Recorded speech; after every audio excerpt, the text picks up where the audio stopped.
Hello, friends. Welcome back to World of Books, where we dive into beautiful stories, twisted lie.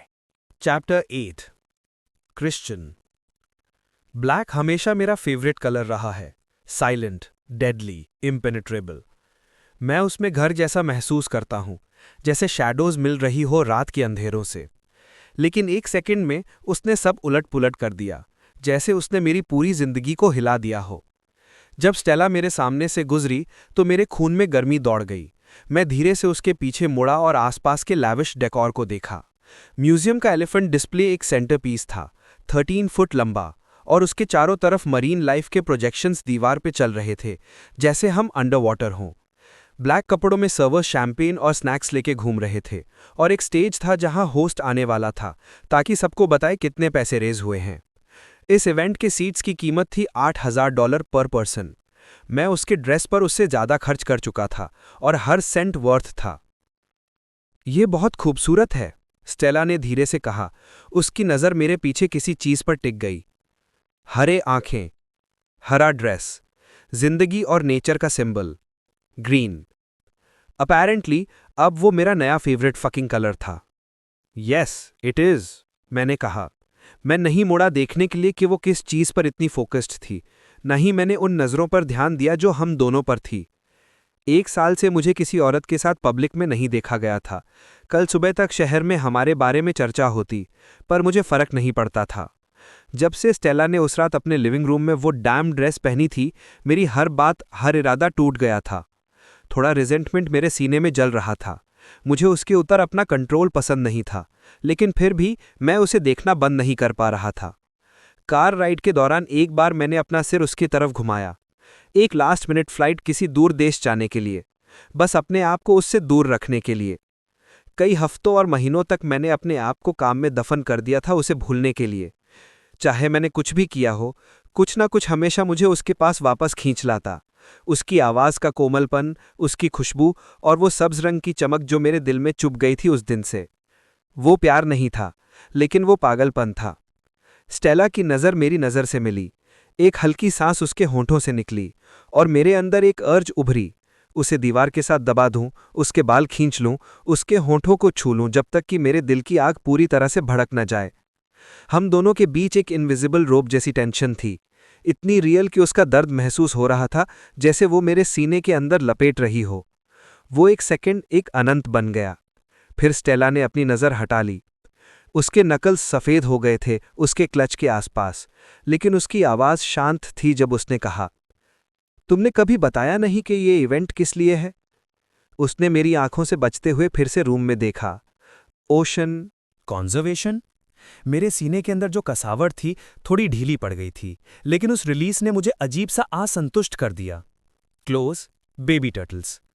मेरे होठों पर एक छोटी सी मुस्कान आ गई जब उसने अपना सर पलट कर देखा। मेरे जवाब ने पहले की टेंशन थोड़ी कम कर दी और स्टेला की ग्रिप अपने पर्स पर विजिबली लूजन हो गई। मुझे नहीं लगा था आप टर्टल लवर हो मिस्टर हापर। अगला क्या है? Feeding ducks? पपीज अडॉप्ट करना? उसके मजाक भरे सवालों ने मेरी मुस्कान और बढ़ा दी। ज्यादा उम्मीद मत रखना, बचपन में मैं फ्रैंकलिन काफी देखता था। उसका चेहरा हंसी से चमक गया। अब समझा, मैं खुद आर्थर वाली थी। मैंने वो बात फ्यूचर के लिए याद रख ली। छोटी सी डिटेल थी, पर स्टेला के लिए हर छोटी बात मैटर करती थी। आर्टवर्क्स अंडरहिटेड होते हैं, उसने कहा, पर बुरा यह है कि वो रिचर्ड वाइट की वाइफ का पेट बन गए हैं। नो पन इंटेंडेड। मेरी आंखों में एक जानकारी भरी चमक आ गई। मुझे लगता है रिचर्ड वाइट तुम्हारे बिजनेस के लिए इंपॉर्टेंट हैं। Potential client? मैंने हल्की सी मुस्कान छुपाई, impress by how fast she connected the dots. हाँ, बड़े प्राइवेट इक्विटी वाले हैं, बहुत पैसा। नई सिक्योरिटी टीम ढूंढ रहे हैं। उनकी वाइफ उनकी वीकनेस है। जैसे ही हम रूम में घुसे, मैंने तुरंत वाइट पर नजर डाल दी थी। रूम के नॉर्थ ईस्ट कॉर्नर में वो अपनी मिनी कोट लगा के बैठे थे। चारों तरफ चमचा लोग घूम रहे थे। एक तो इंसानों के बीच का लंप ऑफ कोल ही लग रहा था। Mike Kurtz, CEO of Sentinel Security. उसे देखते ही मेरा गुड मूड उड़ गया। वो हर अकाउंट के पीछे पड़ा था जिससे मैं काम करता था। उसके सर के ऊपर वाले चिपके हुए जेल के नीचे एक भी ओरिजिनल थॉट नहीं था। कर्ट्स ने ऊपर देखा और उसके चेहरे पर एक ऑयली सी मुस्कान फैल गई, जैसे कोई सेल्समैन फेक चार्म जता रहा हो। फिर वो अपने ग्रुप से अलग हुआ और सीधा मेरी तरफ बढ़ा। हम दोनों अर्ली 30s के थे, लेकिन मैंने तुरंत नोटिस किया कि कॉस्मेटिक सर्जरी ने उसके फेडिंग लुक्स को थोड़ा संभाला हुआ था। थोड़ा चिन लिफ्ट, थोड़ा बोटॉक्स। मेरे पास खड़ी स्टेला ने नए आदमी को थोड़ा क्यूरियोसिटी के साथ देखा, जिसने मेरी ऑलरेडी खराब मूड को और भी बिगाड़ दिया। कर्ट्स उसके 1 सेकंड के अटेंशन के भी लायक नहीं था। क्रिश्चियन, बहुत अच्छा लगा तुम्हें दोबारा देखकर। उसने अपना हाथ मेरे कंधे पर रखा, उसी फेक सिंसेरिटी के साथ जो एक कमीशन हनरी सेल्समैन रखता है। मैं खुश हूं तुम डेकॉन और बीट्रिक्स अकाउंट्स के लॉस से रिकवर कर रहे हो। I hope you are not too upset about losing those clients. उसकी हंसी मेरे कान के पास ऐसे लगी जैसे नेल्स चॉकबोर्ड पर घिस रहे हों। It's nothing personal, just business. मेरे अंदर इरिटेशन की लहर उठ गई। मैंने एक ही वीक में 2 अकाउंट सेंटिनल को दिए थे। डेकॉन और बीट्रिक्स मेरे टॉप वीआईपी क्लाइंट्स थे, और उनका लॉस छोटा नहीं था। मुझे हारना बिल्कुल पसंद नहीं था। ऑफ कोर्स नॉट, मैंने आराम से कहा। मैं कभी भी कर्ट्स के सामने अपनी कमजोरी नहीं दिखाता। मैं उन्हें ब्लेम नहीं करता कि उन्होंने दूसरे सर्विसेज ट्राई किए, पर क्वालिटी हमेशा एंड में जीतती है। वैसे तुम्हारा सिस्टम रीबिल्ड कैसा चल रहा है? बुरा होता है ना जब सिस्टम सबपार हो जाए। कर्ट्स का चेहरा थोड़ा टाइट हो गया। वो बॉटम फीडर था, लेकिन इतना स्मार्ट था कि समझ गया कि मैं ही था जिसके हाथ सिस्टम फेलियर में थोड़ा इन्वॉल्वमेंट था, जिसने सेंटिनल के मार्केट वैल्यू से लास्ट ईयर मिलियंस उड़ा दिए थे। वो प्रूव नहीं कर सकता था। बहुत अच्छा चल रहा है, उसने फाइनली कहा, लेकिन एक कंपनी की स्ट्रेंथ क्लाइंट रिटेंशन से होती है, फ्रीक फेलियर से नहीं। मुझे यकीन है कि रिचर्ड वायट भी यही कहेंगे। मैं श्योर हूं कि वो कहेगा। वो मुस्कुराया, मैं भी मुस्कुराया। उसके फोरहेड में एक बुलेट होल उसके ईगो के लिए परफेक्ट फिनिशिंग टच होता। वो जवान मरते कभी बुढ़ापे से बर्बाद नहीं होता। हमेशा 33। ये एक मर्सी का एक्ट होता, एक साइलेंस्ड गन शॉट की तरह तेजी से डिलीवर हुआ। 40320 ईस्ट शोर ड्राइव, सिक्योरिटी कोड 708। इतना आसान? एक गोली रात के बीच और एक राइवल हमेशा के लिए खत्म। टेम्पटेशन मेरे दिमाग के किनारे पर खेल रहा था, पर मैंने उसे दबा दिया। सेंटिनल और हार्पर सिक्योरिटी दोनों ही मशहूर कॉम्पिटिटर्स थे। अगर कर्ट्स के साथ कुछ गलत होता तो मुझे ही पहला सस्पेक्ट बनाया जाता, और मेरे पास उस बकवास पेपर वर्क के लिए टाइम नहीं था। स्पीकिंग ऑफ क्वालिटी, कर्ट्स ने स्टेला की तरफ मुड़कर कहा, जो हमारी बात को एक बिम्यूज्ड एक्सप्रेशन के साथ देख रही थी। ये कौन है, तुम्हारी स्टनिंग डेट? स्टेला। उसने एक हल्का सा हेजिटेंट स्माइल दिया। कर्ट्स ने अपनी यूजुअल चीप चार्म के साथ हाथ बढ़ाया। I am mic. स्टेला हाथ मिलाने वाली थी, पर मैं बीच में आ गया। एक पासिंग सर्वर के ट्रे से 2 ग्लासेस ऑफ शैंपेन उठाकर मैंने उससे एक दिया। मैं तो कॉन्डोलेंसेस देना भूल ही गया था, मैंने ड्रॉल करते हुए कहा।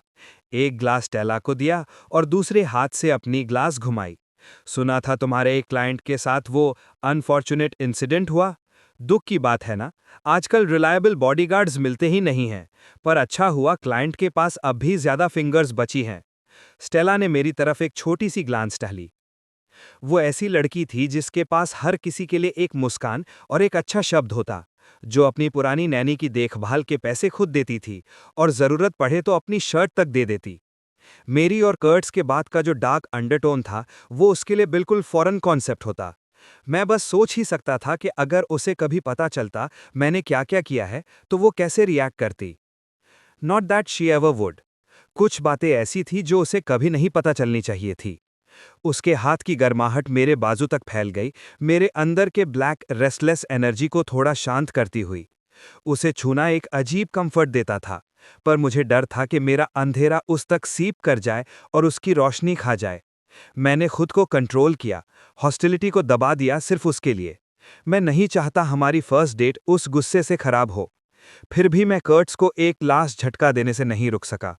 तुम्हें अपने एम्प्लॉय ट्रेनिंग थोड़ा इंप्रूव करना चाहिए, मैंने ड्रिंक का सिप लेते हुए कहा। कभी कभी कंपनी के लिए सबसे बड़ा थ्रेट बाहर से नहीं, अंदर से आता है, इंटरनल इनकॉम्पिटेंस। कर्ट्स का चेहरा लाल हो गया, एक सैटिस्फाइंग क्रिम्सन शेड में। प्लेजर एज ऑलवेज हार्पर, उसने कहा। सार्केज्म उसके हर शब्द में टपक रहा था। फिर उसने स्टेला की तरफ देखा। स्टेला, बहुत अच्छा लगा तुमसे मिलकर, उम्मीद है अगले बार और ज्यादा अग्रीएबल डेट होगी। मेरे हाथ ने चैंपियन ग्लास को थोड़ा ज्यादा टाइट पकड़ लिया। Over my dead fucking body. तुम्हारा दोस्त है? स्टेला ने थोड़ा राई टोन में पूछा। मेरा सबसे कम पसंदीदा इंसान, Mike Kurtz, CEO of Sentinel Security, Harper security का सबसे बिगेस्ट कॉम्पिटिटर, उसने बात पूरी की। एक हल्की सी गर्माहट मेरी पहले इरिटेशन को डिसॉल्व कर गई। Been googling me Miss Alonzo. उसने अपनी थोड़ी ऊपर उठाई और उसके गाल एक प्यारे से ब्रिक रेड कलर में बदल गए। मैं प्रिटेंड रिलेशनशिप्स में बिना रिसर्च किए नहीं पढ़ती। मैं उसके सीरियस टोन पर हंसी रोक नहीं पाया। तो तुम्हें पता ही होगा कि मैंने एमआईटी से पढ़ी है। माइक भी मेरा क्लासमेट था। हम हर चीज़ में compete करते थे। Grades, girls, internships. मैं हमेशा एक स्टेप आगे होता था और उसे वो पसंद नहीं था। उसने अपनी ज़िंदगी का मिशन बना लिया है मुझे हर चीज़ में बीट करने का, पर अब तक फेल ही हुआ है। एक हल्की सी व्राय मुस्कान मेरे टोन में थी। बस अगर तुम डीकन और बियाट्रिक्स अकाउंट्स को काउंट करो तो, पर वो भी ज़्यादा मायने नहीं रखता। मैं उसके लिए कंपटीशन था, उसके लिए मैं एक प्रॉब्लम था। स्टेला ने भौएं चढ़ाई। ये तो बहुत एग्जॉस्टिंग लाइफ लगती है। शायद। माइक जैसे लोग खुद के गोल्स बनाने के लिए ज्यादा छोटे सोच के होते हैं। वो दूसरों को देखते हैं, उनसे जो उनसे ज्यादा सक्सेसफुल हों, और उन्हीं की लाइफ को अपना रोड मैप बना लेते हैं। कोई ओरिजिनलिटी नहीं, कोई ट्रू पर्पस नहीं, सिर्फ ईगो को स्ट्रोक करने की जरूरत होती है, चाहे ऑडियंस एक ही क्यों ना हो। मुझे उनके लाइफ के बारे में 2 पैसे भर की भी परवाह नहीं थी। वेल, आई एम श्योर तुम्हें वो अकाउंट मिल ही जाएगा। स्टेला की आंखों में एक मिस्चीवस स्पार्कल था। मैं तो अपनी सेफ्टी कभी उस इंसान के हवाले नहीं करूंगी जो ब्लैक टाई इवेंट में लाइट ब्लू सूट पहने। इस बार मैं अपनी हंसी नहीं छुपा सका। अगले 1 घंटे तक हम रूम में सर्कुलेट करते रहे, जब तक हमारा face to face encounter Richard Wyatt से नहीं हुआ। थोड़ा फॉर्मल चिटचैट के बाद मैंने कॉन्वर्सेशन उसके सिक्योरिटी नीड्स की तरफ मोड़ दी, लेकिन उसकी इंटरेस्ट मेरे और स्टेला के रिलेशनशिप में ज्यादा थी। क्रिश्चियन हार्पर और गर्लफ्रेंड, मुझे कभी नहीं लगा मैं ये दिन देखूंगा। तुम दोनों मिले कैसे? हम क्वीन ब्रिजिट की वेडिंग में मिले थे। मैंने जवाब दिया। मैंने उसे अक्रॉस द रूम देखा और डांस के लिए पूछा। बाकी हिस्ट्री है। सच तो ये था कि हमने सिर्फ एक कैजुअल ग्रीटिंग एक्सचेंज की थी उस शादी में, पर यह स्टोरी सिंपल थी, याद रहने लायक और थोड़ा रोमांटिक भी। एक अपार्टमेंट टूर से मिलने के बजाय ये कहानी ज्यादा प्रेजेंटेबल थी, और क्वीन ब्रिजिट का नाम लेना हमेशा लोगों को इम्प्रेस करता था। स्पीकिंग ऑफ हिस्ट्री, सुना है तुम्हें फैमिली के साथ कुछ बुरे एक्सपीरियंसेस हुए हैं, लेकिन तुम्हारी पब्लिक प्रोफाइल देखकर तो एक बॉडीगार्ड लग्जरी नहीं, नेसेसिटी लगता है। रिचर्ड ने मुझे एक नोइंग लुक दिया। तुम्हारे साथ तो हमेशा बिजनेस ही होता है हार्पर। या मैं यहाँ अपनी फ्विंग हेल्थ के लिए फंड रेजर अटेंड करने नहीं आया था। बेबी टर्टल्स क्यूट हैं, पर इतने क्यूट नहीं कि मैं अपना सैटरडे रात उसके लिए खर्च कर दूं। मुझे रिचर्ड की जरूरत क्लाइंट के रूप में नहीं थी। मेरा ज्यादा पैसा सॉफ्टवेयर और हार्डवेयर डेवलपमेंट से आता था, प्रोटेक्शन सर्विसेज से नहीं। लेकिन उसका पिकी नेचर, जब बात हायरिंग की आती थी, लेजेंडरी था, और मुझे चैलेंज पसंद था। तुम्हें अपनी फैमिली के साथ ज्यादा टाइम स्पेंड करना चाहिए। थोड़ा रिलैक्स करो। लास्ट मंथ मैं अपनी वाइफ और किड्स के साथ स्कीइंग पर गया था। बेस्ट ट्रिप था। मैंने तुरंत उसे ट्यून आउट कर दिया। मुझे उसके बेटा के स्नो स्पोर्ट्स टैलेंट या उसकी फैमिली वेकेशन की कहानियों में कोई इंटरेस्ट नहीं था। स्टेला दूसरी तरफ जेन्युइनली इंटरेस्टेड लग रही थी। वो उनके बच्चों के हॉबीज के बारे में पूछ रही थी और उन्हें एक इको फ्रेंडली फैशन ब्रांड से कनेक्ट करने की ऑफर दी। वो सोच रहा था कि स्टेला उसकी वाइफ के एनुअल चैरिटी फैशन शो के लिए तो अच्छा पार्टनर हो सकती है। सब इतना फॉर्मल और बोरिंग लग रहा था कि मुझे लगा किसी को गोली मार दूं, बस थोड़ा मजा आ जाए। तुम्हारा लास्ट फैमिली वेकेशन कहाँ था? रिचर्ड ने मेरी तरफ ध्यान मोड़ा। मैं फैमिली वेकेशंस पे नहीं जाता। अगर मेरी फैमिली फोर्स भी करे तो मैं अपना हाथ कटवाना ज्यादा पसंद करूंगा, बजाय किसी बोरिंग ग्रुप क्रूज पे करेबियन जाने के। रिचर्ड के मोटे भौहों ने एक फ्राउन बना लिया, जबकि स्टेला ने मेरा हाथ स्क्वीज किया, जैसे वार्निंग दे रही हो, बिहेव करो। तुम्हारा लास्ट फैमिली वेकेशन कहाँ था? रिचर्ड ने मेरी तरफ ध्यान मोड़ा। मैं फैमिली वेकेशंस पे नहीं जाता। अगर मेरी फैमिली फोर्स भी करे तो मैं अपना हाथ कटवाना ज्यादा पसंद करूंगा, बजाय किसी बोरिंग ग्रुप क्रूज पे करेबियन जाने के। रिचर्ड के मोटे भौहों ने एक फ्राउन बना लिया, जबकि स्टेला ने मेरा हाथ स्क्वीज किया, जैसे वार्निंग दे रही हो, बिहेव करो। क्रिश्चियन एक वर्कहॉलिक है, पर वो सिर्फ काम ही नहीं करता, स्टेला ने जल्दी से कहा। फन फैक्ट, हम पहली बार एक डांस के दौरान मिले थे, पर मैंने उससे तब डेट करना शुरू नहीं किया। मैं उसे एक सीनियर लिविंग फैसिलिटी में वॉलंटियर करते हुए दोबारा मिली थी। मेरी स्माइल फ्रीज हो गई। व्हाट द फक, ये तो बिल्कुल भी वो स्टोरी नहीं थी जिसमें हम अग्री हुए थे। Christian volunteering? रिचर्ड के शब्दों में पूरा स्केप्टिसिज्म था। मैं उससे ब्लेम नहीं कर सकता था, मेरी चैरिटी सिर्फ एक बड़ा चेक लिखने तक लिमिटेड थी। हाँ, स्टेला के स्माइल में जरा भी झिझक नहीं थी। उसने मेरी वार्निंग भरी नज़र इग्नोर करके कहा, पहले तो थोड़ा ऑकवर्ड लगा पर अब उसे मज़ा आने लगा है। वो नेचुरली फ्रेंडली है, रेसिडेंट्स उसे पसंद करते हैं, स्पेशली जब गेम नाइट होती है। उसने अपनी आवाज़ थोड़ी धीमी की। वो मानता नहीं है पर कभी कभी दूसरों को जीतने देता है। मैंने उसे एक बार विनिंग कार्ड छिपाते हुए देखा था। बिंगो नाइट जीतने देता है, फॉर फक्स सेक। रिचर्ड ने क्यूरियोसिटी से देखा।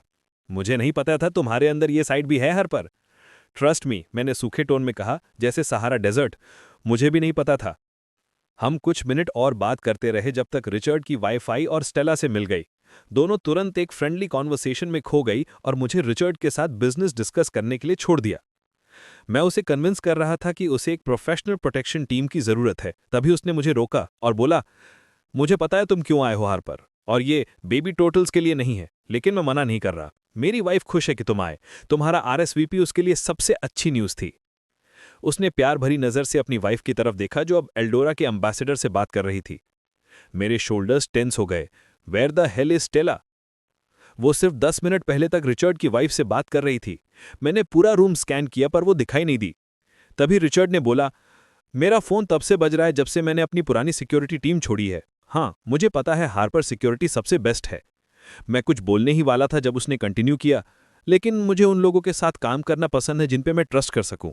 तुम हमेशा से थोड़े कोल्ड बास्टर्ड रहे हो, लेकिन उसने अपने जॉ को रब किया। शायद मैं गलत था। तब जाके मुझे समझ आया कि स्टेला ने स्क्रिप्ट से ऑफ क्यों गई थी। उसने रिचर्ड के पर्सनल कनेक्शन वाले इमोशनल एंगल को पकड़ लिया। मेरे बिजनेस पार्टनर्स या क्लाइंट्स को पर्सनल टच की जरा भी परवाह नहीं होती थी। उन्हें सिर्फ रिजल्ट चाहिए होता था। पर हर चीज का एक पहला टाइम होता है शायद। मैंने छोटी सी स्माइल छुपाई जब मैंने वो डील क्लोज की जो स्टेला ने मेरे लिए ओपन की थी। मैंने उसे अंडर एस्टिमेट किया था। जब वंस मुझे ओपनिंग मिल गई, मुझे रिचर्ड से वर्बल अग्रीमेंट लेने में 10 मिनट भी नहीं लगे। वो कॉन्ट्रैक्ट साइन करेगा और मुझे मिल गया एक नया हाई प्रोफाइल क्लाइंट। वो कॉन्ट्रैक्ट उसके इनबॉक्स में रात खत्म होने तक पहुंच जाएगा। कर्ट्स तो गेम से बाहर हो गया था, उसके रिंग में घुसने से पहले ही। जब रिचर्ड एक और गेस्ट से मिलने गया, मैंने रूम स्कैन किया स्टेला को ढूंढने के लिए। रिचर्ड की वाइफ और एम्बेसडर अब भी एलिफेंट डिस्प्ले के पास बात कर रहे थे। कर्ट्स एक अनलकी ब्लॉन्ड के साथ बार पर चिपक रहा था, पर स्टेला कहीं दिख नहीं रही थी। अगर वो बाथरूम भी गई होती तो अब तक वापस आ जाती। बहुत देर हो गई थी। मुझे बुरा एहसास हो रहा था, कुछ गड़बड़ है। मेरा हार्ट बीट तेज हो गया जब तक सिर्फ एक डिस्टेंट ड्रम जैसा एको सुनाई देने लगा मेरे कानों में। मैं भीड़ को धक्का देते हुए रास्ता बनाता गया, लोगों के प्रोटेस्ट्स और उनके गंदे लुक्स इग्नोर करता हुआ, बस उसकी झलक ढूंढता हुआ। डार्क कर्ल्स और ग्रीन सिल्क का ग्लिम्स, कुछ नहीं। एक सेकंड के लिए मेरे दिमाग में उसकी इमेज फ्लैश हुई, वो फ्लोर पर पड़ा हुआ, हर्ट और ब्लीडिंग। पैनिक ने मुझे पूरी तरह से कैप्चर कर लिया। मेरा बॉडी रिएक्ट कर रहा था, गर्म खून मेरे वेन्स में दौड़ने लगा, रेजिस्टेंस टूट गया और एक फ्रैंटिक रश ने सब ओवरपावर कर दिया। अक्सर लोगों के रिएक्शन इतनी एक्सट्रीम नहीं होती, पर मैं पर्सनल सिक्योरिटी में काम करता हूं, ये मेरा काम था। और वैसे भी मैंने सालों में दुश्मनों की पूरी लिस्ट बना ली थी। कई लोग बिना हिचकिचाहट मुझे हर्ट करने के लिए उसके थ्रू अटैक करते जिसे मैं केयर करता हूं, और आज मैं और स्टेला एक कपल की तरह आए थे।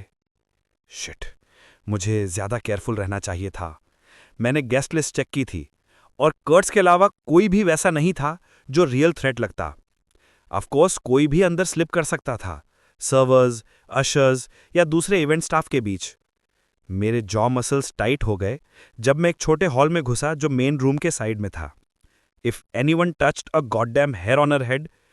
तभी हॉल के एंड में एक डोर खुला और जैसे मेरी सोच ने उसे कॉन्जर कर लिया हो, स्टेला बाहर आई। उसके चेहरे पर सरप्राइज था मुझे देखकर। हे, क्या तुमने डोर बंद की? उसकी बात पूरी होने से पहले मैं उसके पास पहुंच गया, उसके और मेरे बीच की डिस्टेंस खत्म करते हुए, और उसे जेंटली वॉल के अगेंस्ट पुश किया। कहाँ थी तुम? मेरा पल्स एक पागल रिदम में धड़क रहा था। मैं उसे हेड टू टो स्कैन कर रहा था, कहीं इंजरी, डिस्ट्रेस, कुछ तो साइन मिले। पर वो बस मुझे ऐसे देख रही थी जैसे कोई एलियन अभी अभी अर्थ पे क्रैश हुआ हो। मैं बाथरूम में थी, उसने कहा एक काम टोन में, जैसे कोई बच्चे से बात कर रहा हो। तभी मैंने दिखा, बाथरूम के साइंस डोर्स के ऊपर लगे हुए थे। उसने अपनी ब्रो रिंकल की। सब ठीक है? तुम थोड़ा अजीब बिहेव कर रहे हो। मुझे अंदर से लगा, नहीं, सब ठीक नहीं है। कुछ भी ठीक नहीं रहा उस दिन से जब मैंने तुम्हें पहली बार देखा। मुझे लगा तुम्हारे साथ कुछ हो गया।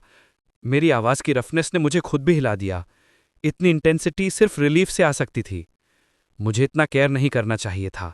मैं कभी नहीं चाहता था कि कोई भी मेरे इमोशंस पे कंट्रोल रखे, पर चाहे जितना भी ना चाहता मैं करता था, और मुझे उससे नफरत थी। अगली बार अगर कहीं जा रही हो तो मुझे बता देना। मेरी रफनेस से कमांड में बदल गई। मैं दोबारा वो फीलिंग नहीं झेलना चाहता था। मैं भागी नहीं थी, मैं बाथरूम गई थी। स्टेला के वर्ड्स के नीचे एक हल्की सी आग थी। मुझे हर बार बताने की जरूरत नहीं जब मैं तुम्हारे साइड से दूर जाती हूँ। ये हमारे एग्रीमेंट में नहीं था। वैसे भी तुम बिजी थे। तुम आधा घंटा बाथरूम में थीं। किसी ने मेरे ड्रेस पे शैंपेन गिरा दी थी। मैं उसे क्लीन करने की कोशिश कर रही थी। मेरी नज़र उसके स्कर्ट के छोटे से डार्क स्टेन पर गई। फिक्स कर पाई? नहीं। उसने अपने टीथ के बीच लोअर लिप दबा ली। मुझे बहुत बुरा लग रहा है। मुझे पता है वो ड्रेस कितनी महंगी थी। मैं कुछ करूंगी रिपेयर करने के लिए। छोड़ो उस ड्रेस को। वो ड्रेस लगभग $10,000 की थी, पर मुझे फर्क नहीं पड़ रहा था। अगर मेरी मर्जी होती तो मैं उसे खुद ही फाड़ देता। उसकी खुशबू फ्रेश, सटल और इतनी इंटॉक्सिकेटिंग मेरे दिमाग को धुंधला कर गई। मेरे पैनिक की जगह अब एक अलग अवेयरनेस थी, एक गरम बेचैन एनर्जी। मुझे याद आया कार का वो मोमेंट, उसकी बड़ी ग्रीन आईज, पार्टेड लिप्स और उसका बॉडी लैंग्वेज जो कह रहा था टेक मी। वो मेमोरी अभी भी मेरे दिमाग में फ्लैश हो गई। अब वो मुझे वैसे ही देख रही थी, बस इस बार उसकी सॉफ्टनेस के अंदर एक डिफायंस था। और शिट, वो और भी ज़्यादा टेम्पटिंग था। हीट मेरे बॉडी में दौड़ गई, एक अच्छे के साथ जो ऑलमोस्ट पेनफुल था। मैं क्या चाहता हूँ? मैंने अपना थंब उसके नेक के बेस पे रखा, उसके पल्स के ऊपर। उसके आईलिड्स थोड़ा फ्लटर कीं। चाहे वो प्रिटेंड कर रही थी कि कुछ फील नहीं करती, पर मुझे पता था करती है। मैं चाहता हूँ कि तुम सेफ रहो। इस दुनिया में कुछ बुरे लोग हैं बटरफ्लाई, और उनमें से कुछ इस रूम के बाहर ही हैं। अगली बार चाहे मैं क्वीन ऑफ इंग्लैंड से बात कर रहा हूँ, मुझे इंटरप्ट कर देना। समझी तुम? उसकी आंखें थोड़ी नैरोड। बटरफ्लाई? मेरा दिमाग बोला, खूबसूरत, एल्यूजिव, पकड़ना मुश्किल। जब मैंने जवाब नहीं दिया तो उसने एक छोटी सी एक्सहेल की। उसकी सांस मेरी चेस्ट से टकराई और मेरे अंदर टाइटनेस लाई। बस इतना ही? सिर्फ मुझे सेफ रखना? या तुम्हें सिर्फ ये प्रॉब्लम है कि तुम्हें कोई और रेगुलर कंपेनियन ढूंढना पड़ेगा इवेंट्स के लिए? नहीं, मैंने कहा ठंडे टोन में। मुझे प्रॉब्लम यह है कि अगर किसी ने तुम्हारे एक बाल को भी छुआ तो मैं मर्डर के लिए जेल जा सकता हूँ। उसकी आंखें थोड़ी बड़ी हुईं और मेरे लिप्स पर एक ग्रिम स्माइल आई। उसे अंदाज़ा भी नहीं था मैं कौन हूँ या किस चीज़ के कैपेबल हूँ, पर मुझे उसके बारे में ज़्यादा पता था जितना मैं चाहता था। फ्रस्ट्रेशन और गुस्सा मेरे अंदर जल रहा था। मैं वॉल से दूर हुआ, अपने कफलिंग्स एडजस्ट किए और बोला, चलो पार्टी में वापस चलें। मेरी आवाज़ बर्फ जैसी ठंडी। ये थी आज की स्टोरी दोस्तों। कैसी लगी आपको? कमेंट में ज़रूर बताएं और नेक्स्ट पार्ट के लिए सब्सक्राइब करें। Thank you.